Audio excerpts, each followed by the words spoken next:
hagan más entretenido lo que es el debate parlamentario o incluso las declaraciones que se realicen, pero aquí lo importante no son las caras, sino que lo importante son las políticas. Y las políticas que está aplicando este gobierno se pueden ver en los presupuestos generales del Estado, lo único que generan son más impuestos, más pobreza, menos libertades para el conjunto de la sociedad española, más paro de cara al futuro. Y por lo tanto ya pueden cambiar todas las caras que quieran en el gobierno, que mientras que no se cambien las políticas que deberían de cambiarse desde el punto de vista económico, fiscal, impositivo, no habrá nada que hacer, ¿no? Podremos tener unos meses de mayor entretenimiento, pero desde luego de cara a esos más de 4,5 millones de parados que tenemos en este momento en España, que son 4,5 millones de familias que están viviendo un auténtico drama, estas cosas importan más bien poco, ¿no? Bueno, seguimos hablando del gobierno central, pero ahora en relación con la ciudad de Ferrol, porque no hace mucho usted reclamaba que se pagasen las deudas que el Ministerio de Defensa pues mantiene con la ciudad, en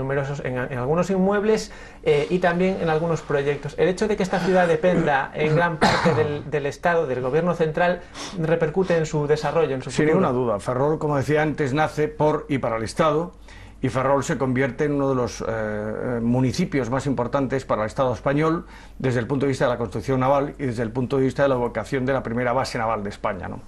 Es lamentable ver cómo los presupuestos generales del Estado de este año han dejado reducido a 0 euros el presupuesto destinado a mantenimiento y sostenimiento, dotaciones y reparaciones a las Fuerzas Armadas, es decir, a la Marina de Guerra. Nosotros hemos presentado una enmienda a los presupuestos generales del Estado dentro de la gravedad económica que existe en este momento en España para que esa partida presupuestaria se dote como mínimo de 2 millones de euros, no solo para que se puedan mantener y reparar los buques de la Armada, sino también para que tantas industrias auxiliares que viven de su trabajo, que son muchos los miles de puestos de trabajo que existen en Ferrol, fuera de las murallas tanto de Bazán como del Arsenal, pues puedan mantener una cierta actividad y no tengan que terminar cerrando o despidiendo a sus trabajadores. Naturalmente que influye de una manera determinante los presupuestos de la defensa en Ferrol, que se han visto recortados de una manera trascendental. También influye en lo que se gaste en Bazán. Fíjese usted, yo veía con tristeza, y desde luego debería servir de sonrojo para los socialistas el ver que el Partido Socialista presenta una enmienda a los presupuestos del propio gobierno socialista solicitando para Navantia en Cádiz 15,5 millones de euros para seguir desarrollando planes estratégicos de cara al futuro y que no haya un solo euro para Navantia Ferrol. Estamos viendo cómo se protegen desde el Partido Socialista a nivel nacional el que en Navantia se construyan los BAM, que son muy importantes para la Marina de Guerra en Cádiz, y sin embargo para la modernización de las fragatas de la clase Santa María que se tendrían que hacer en Ferrol, que serían las F-110, no hay ni un solo euro, ni siquiera para la orden de estudio ni la orden de proceder. Por eso no entiendo las declaraciones realizadas por el presidente de Navantia hace unos días en Ferrol, pero es que tampoco hay un solo euro destinado a lo que es la fragata F-106 que había prometido tanto María Teresa Fernández de la Vega, siendo vicepresidenta del gobierno, como el propio presidente del gobierno. Es decir, es lamentable ver cómo se destinan fondos a otras comunidades autónomas para empresas idénticas a la que hay en Ferrol y ver cómo pues aquí todas las enmiendas que presenta Ferrol desde el Partido Socialista a los presupuestos generales del Estado son para arreglar o para mejorar el colector de la Malata. Es decir, es lamentable, ¿no?, lo que está sucediendo con nuestra ciudad. Antes hablábamos de diferentes proyectos, entre los cuales pues comentaba el de la conexión ferroviaria con el puerto exterior de Ferrol, que parece un proyecto, digamos, cada vez a más largo plazo. Es un proyecto lamentablemente dotado con 100.000 euros para este año. Pero lo grave no es eso, porque eso podría ser malo, pero podría servir para iniciar lo que ya se inició en el año 2003 y en el año 2004, que son pues los estudios de trazado, de impacto medioambiental, económico, etcétera, etcétera, ¿no? Lo grave es que no tiene un solo euro ni para el año 2012, ni para el 2013, ni para el 2014, ni para el 2015. Por eso nosotros hemos presentado una enmienda devolviendo esa sección al gobierno del Partido Socialista para que reprograme esa actuación y que no solo meta 100.000 euros en este año, que harán falta probablemente más, sino que lo que es importante es que sea una programación plurianual que dé un cierto sentido de continuidad en la obra que se va a iniciar. No les interesa porque hay destinados cientos de euros, cientos de millones de euros para otras inversiones ferroviarias en el resto de España, y en Ferrol nos castigan con 100.000 euros para lavar su imagen y para hacer quedar en ridículo a este gobierno, que demuestra una vez más que le interesa más bien poco lo que es una vía fundamental para el desarrollo no solo del puerto, sino fundamental para el desarrollo del tejido industrial de Ferrol y de su comarca. Estamos completamente abandonados y por eso lo decía antes, seguimos exactamente igual que en el año 2004 cuando el gobierno de José María Aznar salió de la Moncloa y llegó el gobierno de José Luis Rodríguez Zapatero. Probablemente ahora más de uno se haga cargo que la guerra de Irak, que el Prestige, que todos aquellos jolgorios que montaron, que fueron muy interesantes, hoy están repetidos o a lo mejor elevados a la enésima potencia, pero que no le han dado de comer a nadie. De manera que lamentablemente hay que volver a recordar que todas aquellas obras que se iniciaron entre el año 96 y el año 2004 no solo no han tenido continuidad y no se han rematado, sino que desgraciadamente se han visto ralentizadas, paralizadas o anuladas las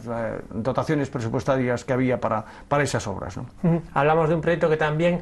pues lleva parado aproximadamente 10 años, es el AVE para Ferrol. Sí. ¿En qué medida cree que es necesario para la ciudad? Imprescindible, porque Ferrol no puede quedarse otra vez fuera de las comunicaciones, y en este caso concreto una comunicación tan importante como es el AVE entre Ferrol y la Meseta, ¿no? Dentro de unos meses, de un mes aproximadamente, van a inaugurar el AVE entre Madrid y Valencia, ¿no? Ya funciona el corredor Andalucía, ya funciona hacia Aragón y hacia Cataluña. Ferrol no se puede quedar desconectado una vez más de lo que es la rama ferroviaria de España entera. Es imprescindible.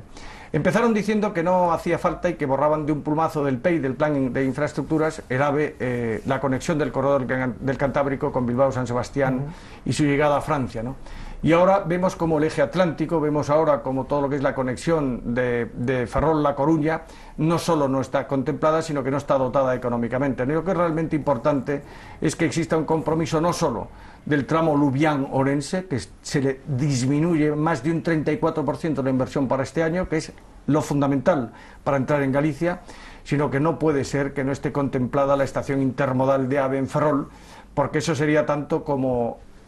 ponerles en bandeja de plata a los señores socialistas el que cuando estemos a punto de llegar el AVE a La Coruña o de llegar a nuestra provincia, decir, no, Ferrol como no tiene estación no podemos llegar hasta allí. Es decir, hay que hacer las obras con sentido común, con un cierto rigor, y lo que es imprescindible es que todos los ferrolanos sean conscientes de que con este gobierno todas aquellas obras que en un principio estaban proyectadas, estaban anunciadas y estaban en el Boletín Oficial del Estado, sean una realidad, porque las que se hicieron con anterioridad están todas conseguidas. Que fueron más lentas, que fueron más rápidas, que se pudieron haber hecho más cosas, sin ninguna duda, pero que no le quepa la menor duda a nadie que entre el año 96 y el año 2004 Ferrol volvió a meterse en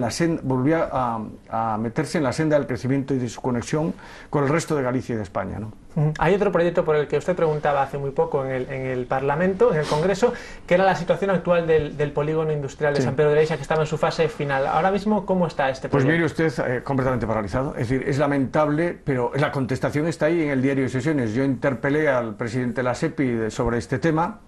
y la única contestación que puedo darme es que él a partir de este año ya no era el responsable absoluto de ese tema y que no tenía conocimiento y no podría entrometerse en SEITSA o en otro tipo de empresas que fueran las que lo llevaran, ¿no? Yo desde el año 2004 llevo preguntando por el polígono de San Pedro de la Isla. La menos mala de las contestaciones es la de este año, porque todos los años ha habido presupuestados casos 20 millones de euros que nunca se han ejecutado, como en tantas otras obras en Ferrol, ¿no? Y digo que es la menos mala porque en alguna ocasión se dijo que mientras que no se vendieran todas las parcelas de otros polígonos, que para qué íbamos a hacer este, ¿no? Por lo tanto, yo creo que es una de esas obras iniciadas y planteadas durante los gobiernos del Partido Popular que han quedado en el cajón del olvido, metidas por el gobierno socialista, porque no tienen ninguna intención de invertir nada en Galicia, ¿no? Bueno, hace poco vivíamos en la ciudad, como en el resto de España, la huelga general, motivada principalmente por la reforma laboral planteada por el gobierno central. ¿Qué le parece esta reforma laboral? Nosotros creemos que la reforma laboral, lejos de ser una reforma que vaya a crear empleo, es la reforma laboral que ha abaratado el despido, y es una reforma laboral que en lugar de generar empleo lo que va a crear es más paro, ¿no? Nosotros creemos, como en tantas otras cosas, que habría que haber planteado una reforma laboral en su conjunto bien definida, que acabara con las dualidades en los contratos, y lo que es realmente importante saber es que hay otra forma de hacer esta reforma laboral, porque nosotros entendemos que por encima de todo